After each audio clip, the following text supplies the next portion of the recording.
What does my special education resource schedule look like from the beginning of school all the way to the end of school? How do I provide pull-out support for my special education resource, push and inclusion for my students that are stay inside the classroom for the general education core curriculum, reading, writing, and math, and my one-on-one individualized time that I work with my lower reading groups. In addition to the EL instruction that I provide for 2 EL students at each language learners, and any classwork that my special education students did not complete in the general education classroom, they complete it in my classroom for specialized support or one-on-one instruction or just reading the instructions for them. First session of the day starts right after announcements. It is my one-on-one time for my specially designed instruction for my lower level readers. I pull one student every day and I rotate Monday, Tuesday, Wednesday, Thursday, and I work with them strictly to strengthen their overall reading fluency. I have some students that are soft starting in my classroom at the beginning of the school day. All of the students then go back to their classroom, and then we pull our first group of the day, which is our 4th grade math group. Para A provides push and support for the 3rd grade math curriculum during my 4th grade group.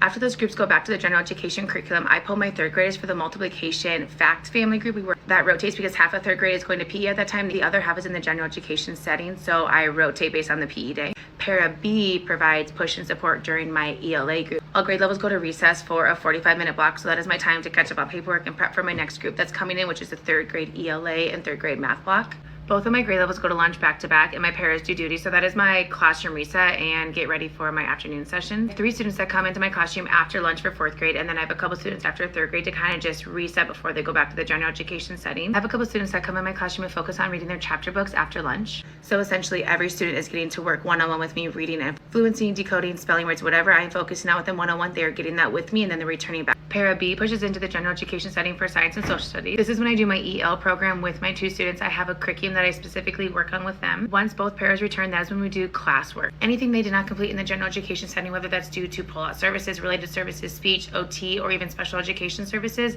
whatever they need support with, that is the time they come in here and they all get the support they need, but they're also doing it independent. I'm teaching them to be independent learners and complete their task on their own with minimal help from me. And that is the end of the day. The bell rings, all the students go home, and we do it all over the very next day.